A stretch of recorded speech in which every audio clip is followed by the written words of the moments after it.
আসসালামু আলাইকুম। আশা করি সবাই ভালো আছেন। প্রিয় বন্ধুরা, আমার ফটোশপ ক্যানভাসে যে দুটি ছবি ওপেন করা আছে আপনারা দেখতেই পাচ্ছেন।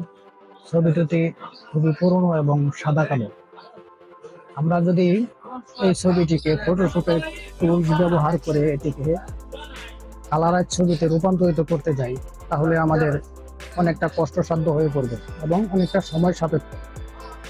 আমি আজকে আপনাদেরকে এমন একটি ওয়েবসাইটের সাথে পরিচয় করে দিব, যেখান থেকে চাইলে আপনি খুব সহজেই যে কোনো সাদা কালো ফটোকে কালারাইজ ফটোতে কনভার্ট করতে পারবেন, তাও মাত্র একটি মাত্র ক্লিক করে।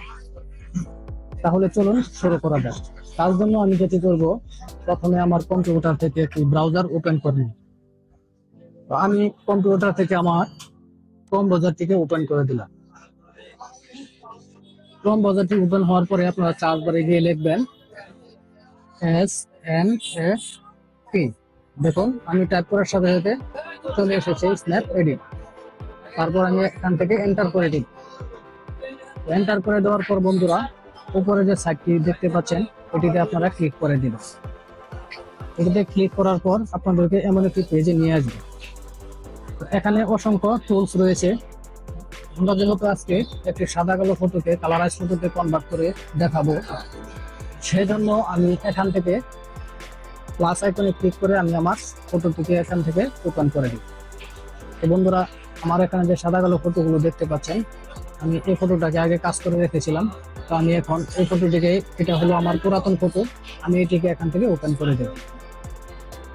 দেখুন খুব দ্রুতই কিন্তু আমাদের ছবিটি কোনো লোড ছাড়াই এখানে ওপেন হয়ে গেছে। তারপর আপনারা যদি ডান পাশে লক্ষ্য করেন তাহলে দেখতে পারবেন এখানে আপ স্কেল সাইজ রয়েছে 2x, 2x Pro এবং 4x Pro। তো প্রো ভার্সন যদি আপনারা ইউজ করতে চান তাহলে সাবস্ক্রিপশন আপনাদেরকে কিনতে হবে।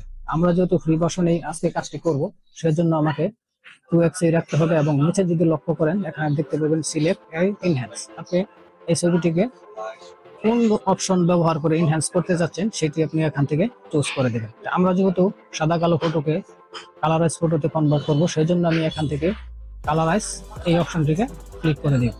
তারপর যদি নিচে লক্ষ্য করেন দেখতে পারবেন এখানে এনহ্যান্স নামে একটি বাটন আছে, এটির মধ্যে আপনারা ক্লিক করে দিন।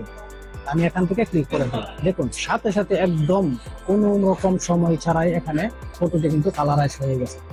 বন্ধুরা, আপনারা যদি আমাদের আফটার অবস্থিতি দেখেন তাহলে দেখতে পারবেন ছবিটা কতটুকু রিয়েলিস্টিক ভাবে এখান থেকে কালারাইজ হয়ে গেছে।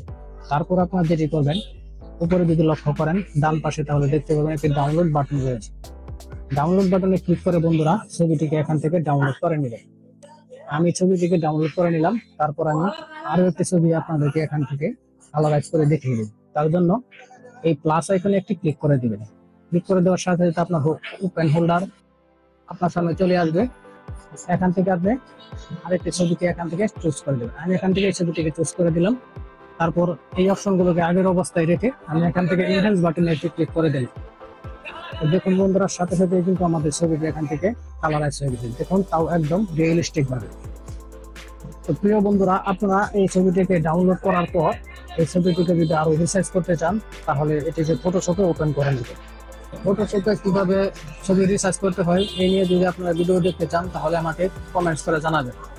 পরিশেষে প্রিয় বন্ধুরা, আমি একটা কথাই বলবো, যদি আজকের ভিডিওটি আপনার জন্য কিছুটা হলে হেল্পফুল হয় তাহলে আমার ভিডিওতে একটি লাইক দিবেন। আর এই ধরনের ভিডিওগুলো সবার আগে পেতে আমার চ্যানেলটিকে সাবস্ক্রাইব করে রাখবেন। ধন্যবাদ সবাই।